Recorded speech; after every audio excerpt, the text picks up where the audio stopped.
Listen, we've all been there. You know that universally relatable, deeply frustrating moment? You sit down at your desk, you're totally determined to get things done, you open up your laptop, and somehow, almost like magic, you end up watching 45 minutes of extreme dog grooming videos, or you're just scrolling through random comments for an hour. It's incredibly demoralizing. But right off the bat, I want to validate that struggle and tell you a little secret. This isn't laziness, it's really just brain biology. Your brain is literally just following its natural psychological wiring to seek out easy dopamine and avoid the hard stuff. So welcome to This Explainer. Today, we're going to look at the bizarre biological quirks that hijack our attention and, way more importantly, how we can completely outsmart them. Here is a quick look at our roadmap for This Explainer. We're hitting the psychology of distraction, preparing your mind in space, tricking your brain to start, sustaining and rewarding focus, and then bringing it all home with building a focused identity. Let's dive right in. All right, part one, the psychology of distraction, or why your brain actively resists focus. Top performers in literally any field don't just rely on sheer willpower. They actually know how to stay focused even when they feel completely unmotivated, simply because they know how to outsmart their own wiring. Which brings us to a huge question. Is distraction just laziness? I want to reassure you right now, the answer is no, absolutely not. We love to beat ourselves up when we lose focus, right? We label it a character flaw or a lack of drive, but honestly, it's just your brain doing exactly what it evolved to do. Once you actually understand these biological quirks, you can stop blaming yourself and instead build a system that works with your brain rather than constantly fighting against it. Moving on to part two, prepare your mind and space. This is all about setting the stage before you even sit down. So before you even attempt to start a task, you absolutely must remove the friction. A proper focus zone needs a clean desk, good lighting, a comfortable chair, and minimal distractions. Why is this so crucial? Because your physical environment actually controls your behavior way more than your internal motivation ever could. If your desk is a mess, your mind is going to be a mess. A massive game changer here is to prepare this physical space and knock out those draining micro decisions the night before. Lay out your laptop, open your notebook, fill up your water bottle, write out your task list.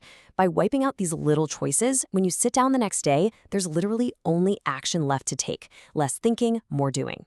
Distance creates discipline. We constantly trick ourselves into thinking that our self-control is enough. We put our phone face down on the desk and think, okay, I'm safe.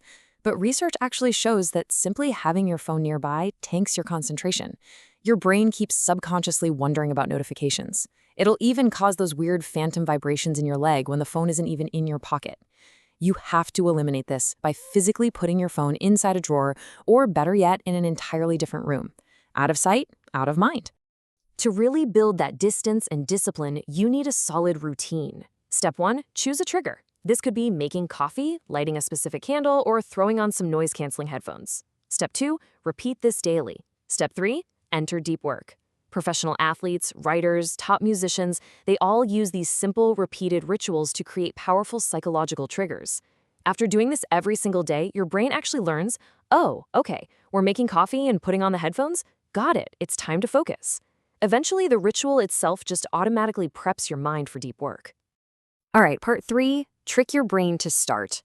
This is about overcoming the absolute hardest part of the job. Let's just validate a universal truth for a second. The human brain actively hates the act of beginning. Not the work itself, mind you, but the painful transition into working. Psychologists actually call this task initiation resistance. It's the psychological friction and difficulty you feel when trying to start a task. Because this is biologically so brutal, you kind of have to trick yourself. Enter the 5-minute rule. This is the ultimate hack. When you feel that massive wave of resistance, just promise yourself you will only work for 5 minutes. That's it. Don't promise yourself 2 grueling hours. Literally anyone, no matter how tired or unmotivated, can survive 5 minutes. But here's the best part. Immediately after those 5 minutes, something magical happens. You enter what's called behavioral momentum. This is the psychological tendency where it actually becomes harder to stop doing a task than to just keep going. Once you push through that initial 5-minute wall of friction, this momentum kicks in and the act of continuing starts to feel incredibly natural and automatic. And here is a wild trick to make starting even easier tomorrow. It's called the Zeigarnik Effect. Basically, this is your brain's natural tendency to remember unfinished tasks way better than completed ones. You can use this bizarre psychological fact to your immense advantage. Never ever stop neatly at the end of a chapter or right after perfectly finishing a project.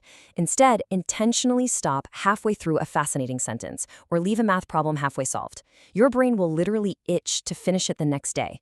When you sit down to work tomorrow, starting is going to be effortless because your brain is already craving that closure. Part 4. Sustain and reward your focus. How to keep that momentum going strong. To keep the momentum going and the engine running smoothly, we have to talk about leveraging Parkinson's law. This is the observation that work expands to fill the time available for its completion. Ever notice how a massive assignment that's due tomorrow somehow miraculously gets finished tonight? Yeah, that is Parkinson's law in action. If you give yourself 3 hours to write an email, it's going to take 3 hours. The trick here is to manufacture artificial urgency. Set a countdown timer for 30 to 45 minutes and literally race against the clock. Short deadlines create urgency, and urgency creates laser-sharp focus. Now, this right here is where most people completely derail themselves. Your brain runs on dopamine. The bad habit is rewarding yourself with it way too early. Scrolling social media, grabbing a snack, watching YouTube before you even start the work. The focus hack is incredibly simple. Reverse that order. Tell yourself, when I finish this task, then I can watch one episode. By just flipping the order, your brain stops associating work with something to avoid and actually starts associating it with a reward. And to make that reward even more compelling, you need to visualize the finished result. Your brain responds incredibly strongly to vivid mental images. So, before you start that timer, take just 30 seconds, close your eyes, and clearly imagine the reward. Imagine the exact feeling of hitting submit on the project. Imagine getting that praise from your boss. Imagine acing the exam. Giving your brain a highly motivating, crystal clear destination makes it want to work so much harder to get there. Finally, part 5. Build a focused identity. The ultimate mindset shift. This concept takes our explainer today from just simple productivity hacks to profound self-improvement. Many students and top performers swear that this completely changed how they operate on a fundamental level. It's called identity-based behavior. This is the psychological principle where people naturally act in ways that match their self-perceived identity. Look, if you believe you are a distracted person, you're going to act like one. But if you change your identity, the habits automatically follow. Every single time you complete a focused work session, it acts as undeniable proof of this new identity. Over time, future distractions start to feel like something that just doesn't fit who you are anymore. So we have to stop weekly saying to ourselves, I really want to focus today. That just implies you aren't naturally a focused person. Instead, adopt this powerful identity-shifting mantra. I am someone who finishes what I start. Actually say it out loud. Internalize it. When you truly believe this, pushing away distractions doesn't even require willpower. It just becomes a natural reflection of who you are. All right, let's rapidly recap this focus toolkit. We've learned to break resistance with the 5-minute rule. We can leverage the Zeigarnik Effect by leaving things unfinished on purpose. We know to remove micro-decisions, improve our environment, and hide our phones in another room to create distance. Finally, set short deadlines to beat Parkinson's law, build a focus ritual, reward yourself strictly after the work is done, visualize your success, and most importantly, change your identity. Remember, focus is not some magical talent you have to be born with. It's a biological skill. And just like any other skill, the more you practice these 10 psychological tricks, the stronger your focus becomes. Which brings us to our final provocative question for you today. Which psychological trick are you going to try first? Don't just let this be another piece of information you passively consume and then completely forget about. I'm challenging you to take immediate action. Pick just one of these tools from your brand new Focus Toolkit, set up your space tonight, and put it into practice tomorrow morning. Thank you so much for joining me for this explainer. And here's to mastering your mind and doing your absolute best work.